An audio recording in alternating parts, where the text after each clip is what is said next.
Krishna, Hare Hare, Hare Rama, Rama Rama, Hare Hare, Hare Krishna, Krishna Krishna, Hare Hare, Hare Rama, Rama Rama. Hare Krishna. I am Rajarsi Dasa. Welcome to Hare Krishna today. On today's program, we're going to discuss the soul and the super soul. Of course, the previous program we discussed the soul. The two questions describe the soul's characteristics and explain how they differ from that of the body, and also explain as best as you can verses 213 of the Bhagavad Gita. That's the verse that explains that the embodied soul is continuously passing in a body from boyhood to youth to old age. So today we are going to specifically deal with the super soul, Paramatma. It's very important to understand how God is closely associated with us, because there's one verse in the 13th chapter of the Bhagavad Gita says that for one who is aware of the presence of the super soul, he doesn't degrade himself by a destructive mentality if he understands how God is witnessing and controlling everything. So this point explains the role of the super soul, and it says you can do so by looking up these verses from the Bhagavad Gita, chapter 18, text 61, chapter 15, text 15, and chapter 13, text 23. So let us take a look at the first reference, chapter 18, text 61. In this verse, Krishna says, Ishvara sarvabhutanam hridesha arjuna tishtati brahmayan sarvabhutani yantra rudhani mayaya. Krishna says that he is seated within the heart of all living beings, not only human beings. Ishvara, the Supreme Lord, the Supreme Controller, Ishvara Sarva Bhutanam. Sarva means all, and Bhuta means the living entities. So Ishvara Sarva Bhutanam Hrideshi. Hride, in the heart. God is seated, Krishna is seated within the heart.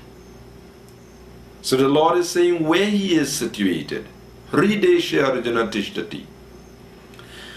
So, Brahmayan Sarva Bhutani Yantra Rudhani Mayaya. Yantra.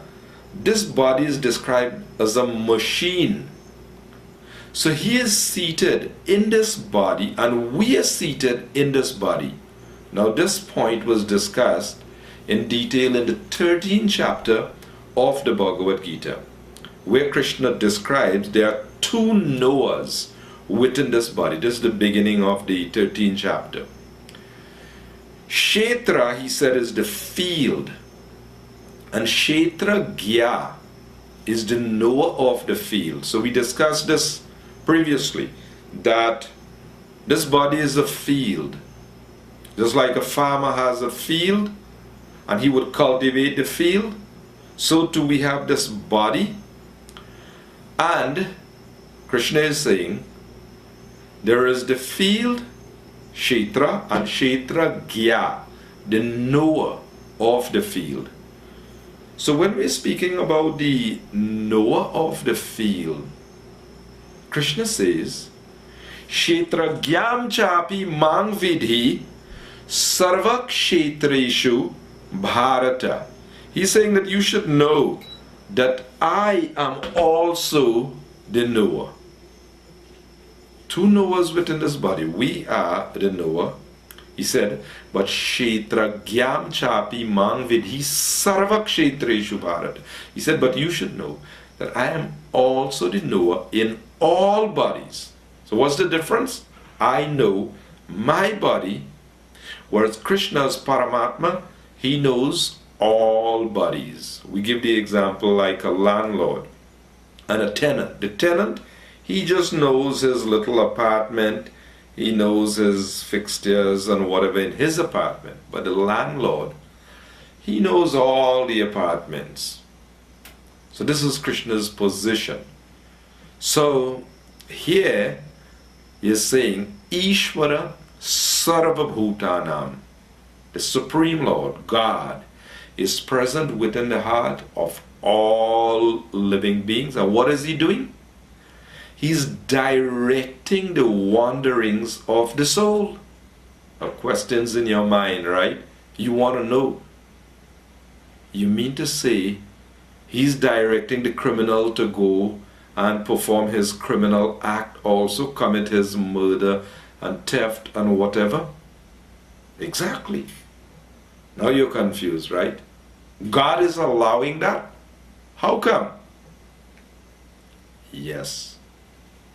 It is happening under God's supervision. Do we understand that God is the supreme and he knows everything and he sees everything, including what you are thinking and what you're doing?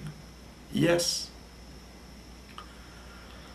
So we need to reconcile how God could be within the heart, how he could be directing the wanderings of the living entity and facilitating, allowing them to do their criminal acts. So when Krishna says he is seated and he is directing the wanderings of the living entity, we have to be a little careful and not blame him as though he has just taken control and forcing the soul to do this and do that. No, that's not the idea. Krishna is facilitating according to the soul's desire and what he deserves. Krishna facilitates. We should get it clear that there is a difference between what the Lord desires of us and what he allows us to do. He has his desires, but it doesn't mean that every one of us in this world live according to his will or his desire. You ever hear people say, thy will be done on earth as it is in heaven? This is another confused idea. Thy will be done on earth as it is in heaven. You know what goes on in heaven? Big time sense gratification. Yes, lording it over and enjoying sense gratification. That's because people don't know the difference between heaven and the spiritual world, Vaikunta, the kingdom of God. But anyway, the understanding of thy will, God's will, be done on earth. Is it that we're really tuning in and trying to educate ourselves about his will and doing according to his will? Do we actually do that? No. We have our own agenda. That's what is going on in this world. We have our own business as to what we want to do. And we try to fit in God into our program. Well, here what? I want success in this. I want success in that. And I want you to facilitate this. We try to incorporate God into our program of wanting to be God away from God. It sounds a little, presumptuous, but that's what we are doing. And Krishna says that the souls in this world, they're thinking, Ishwar Aham. I am the controller. And Aham Bhogi. I am the enjoyer. So everybody is busy going about, just trying to have a ball of a time, just trying to enjoy themselves. How many people are going about in this world busy, making a great endeavor? I want to act for the pleasure of God, my dear Lord. I really want to know you. I really want to see you. I really want to please you. I really want to serve you. How many people are going about with that aspiration? Think about it. So in this verse, when it says the Supreme Lord is seated within the heart of all living beings, Ishvara Sarva Bhutanam Hridesha Arjuna Tishtati Brahmayan Sarva Bhutani Yantra Rudhani Maya. This yantra, this body is a machine made by this Maya, this material energy. So we are seated within this vehicle, this body, and the Lord also. So, this is one verse, chapter 18, verse 61, that we look at to understand the function of God as the Supersoul. Just in case you forgot, we've discussed in the past that Vadanti Tattva Vidas Tattvam Yajgyanam Advayam Brahmeti Paramatma iti Bhagavan iti Shabdati. Learned transcendentalists who know the absolute truth, God, know this as Brahman, Paramatma, and Bhagavan. Brahman means that all-pervasive aspect of God. Everything is resting on Brahman. Saman, Sarva Kaloidam Brahma. Everything is resting on spirit. But then, Paramatma. Andantarasta Paramanu Chayantarastam. The Lord is present everywhere in that four-handed Vishnu form, the maintainer. But Bhagavaniti Shabditi. Bhagavan means the possessor of all opulences, the all-attractive Krishna, all beauty, all knowledge, all strength, all wealth, all renunciation, everything to the unlimited degree. That's Bhagavan, knowing God is Supreme Person. So, in this second aspect, as Paramatma, he is directing the wandering of the living beings. In the 10th chapter, towards the end of the 10th chapter of the Bhagavad Gita, as Krishna was explaining his greatness, his opulences to Arjuna, how he's present everywhere, how he's doing it, he said, Arjuna, what need is there for all this detailed knowledge? With a single fragment of myself, I pervade and support the entire universe. Yes, as Paramatma, he pervade and support the entire universe. This is the greatness of God. That Eka Desha Stitasya Agnir. Ek Desh means one place. This is a fire situated in one place, diffuses its energy, heat and light is spread everywhere. So the Supreme Lord, he has Parasya Shakti, multifarious energies that are diverse. So through these energies, he's conscious of everything. He's aware of everything in the universe, and he controls and facilitates everything in the universe. But we need to get it clear that we don't go about blaming him. So, let us look at the other reference now, 1861, 15:15, chapter 15, text 15. This is Purushottama Yoga, Yoga of the Supreme Person. So in this verse, Krishna is saying that Sarvasya Chaham Hride Sanivishta. Sarvasya Chaham Hride Sanivishta. That I am seated within the heart of all beings. Sarvasya Chaham Hride Sanivishta. Don't get confused at all as to where God is situated. Repeatedly he speaks about Hride, the heart. So he says he is seated within the heart, and then Mataha Smritir Jnanam Apohanam Cha. From me comes remembrance, knowledge, and forgetfulness. That sounds strange, right? You say from him come knowledge, great. Although I have a great lack of that, you may say, right? That he gives knowledge. How come, some people seem to really be bereft of it, right? Well, he's right within the heart. And we have to decide what we want.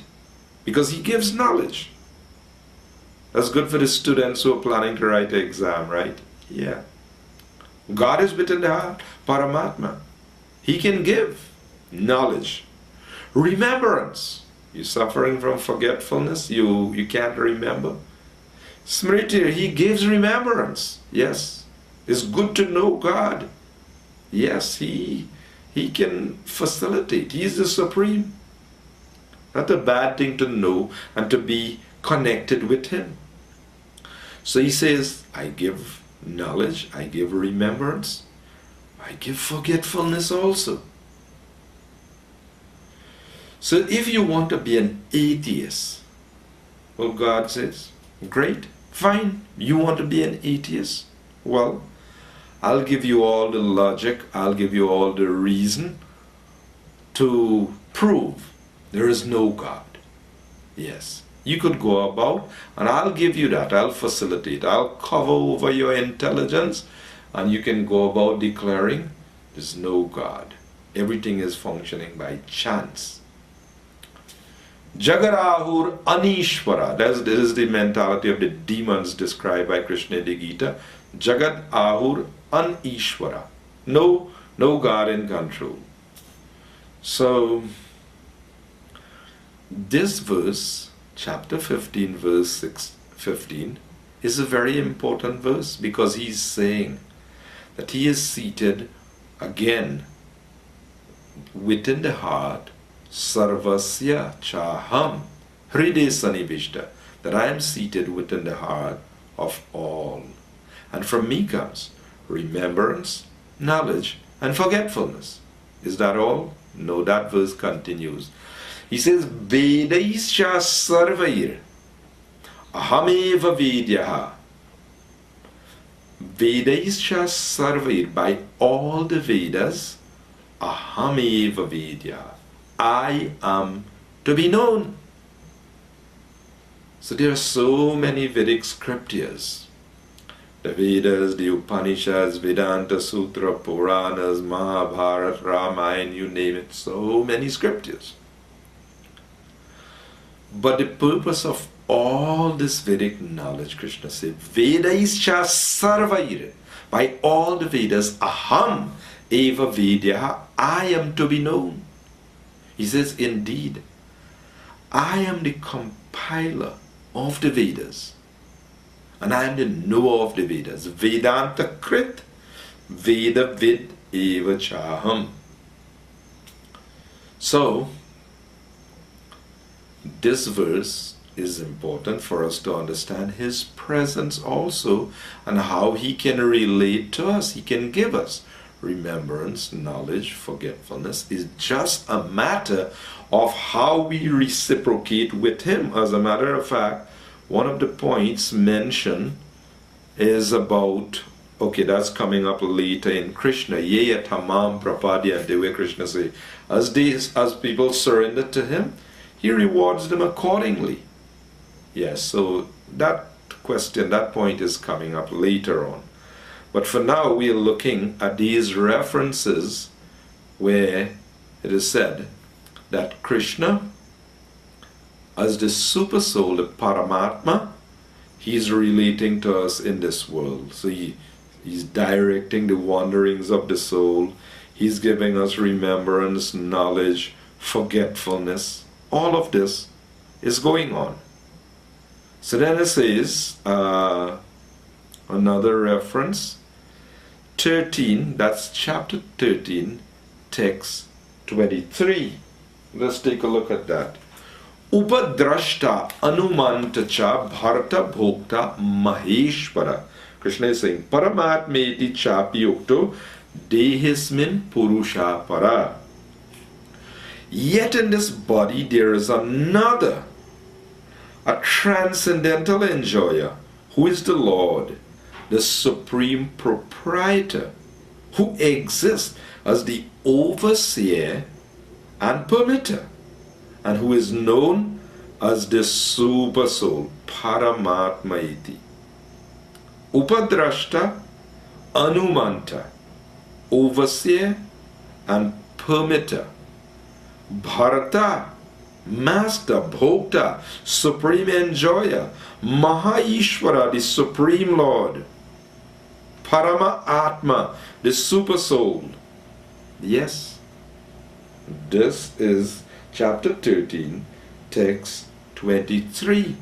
Yet in this body there is another, a transcendental enjoyer. Why is he saying another? Because you should know the previous verse, what he said. We, the living entities in this material nature, is trying to be an enjoyer. Purusha Prakriti Stohi. Purusha, the jivas, the souls, we are playing, we are the Purushas, the enjoyers, and we are Stohi, we are situated in this Prakriti, and we try to enjoy the three modes of material nature. This is due to his association with the material nature. Thus he meets with good and evil among various species. So Krishna is describing that the souls, they are playing, they are the controller, they are playing, I am the Purusha, the enjoyer. So when they try to latch on to this material nature, which functions in three modes, goodness, passion, and ignorance. Remember, when we act in ignorance, every action produces a reaction. So when we try to contact this Maya, this material nature, we contact the material nature in three modes. Different people, they have inclination. Some want to eat in the mode of ignorance, some want to eat in the mode of passion, some want to eat in the mode of goodness, some want to follow scripture and eat on the spiritual level. So some want to sing in the mode of ignorance, sing in the mode of passion, sing in the mode of goodness, and some want to sing transcendental sound vibration, the names of the Supreme Lord. That's beyond, that's transcendental. So Krishna is saying here in this verse, what are his functions? He's saying that all these different functions, yet in this body there is another, a transcendental enjoyer. So we're claiming to be enjoyers. We want to enjoy, but what are we trying to enjoy? Temporary, miserable, material body, an incompatible situation. The soul is eternal. It is spiritual. How is it that something that is spiritual is going to be happy with matter, material contact? Okay, you are a person and you're driving your vehicle. So would you be happy by putting expensive petrol into your vehicle? You're different from your vehicle. So when the soul is thinking himself to be a body, that's a problem. So Krishna is saying, yet in this body there is another, a transcendental enjoyer, not a foolish enjoyer like us trying to exploit matter, use this body to exploit matter, and then get one set of reaction, put our neck in a noose, sentence ourselves to a miserable condition. No. So you may be wondering, what should I do then? I have a body. What should I do? Leave the body? Disappear from the body? The body is a vehicle, and this meets its perfection when Rishikena Rishikesha Sevanam Bhakti Ruchati. Bhakti is defined as when we engage the senses in the master, Rishikesh. Krishna is called Rishikesh, or the master of the senses. So we are not the controller of senses and enjoyer of senses. We just need to engage the senses. With the eyes, behold the beautiful form of the Lord. With the ears, hear the wonderful transcendental glories of the Lord. With the tongue, chanting his glories, honoring his prasad. hand serving the Lord. So we're meant to function in relation to the reservoir of all pleasure. But when we're in ignorance of our identity as an eternal soul, then we don't know about the eternal soul, so we don't know about the source of the soul, the supreme spiritual person. So what we do, I am this body, and all we know is the body, and all we know is urges from the body.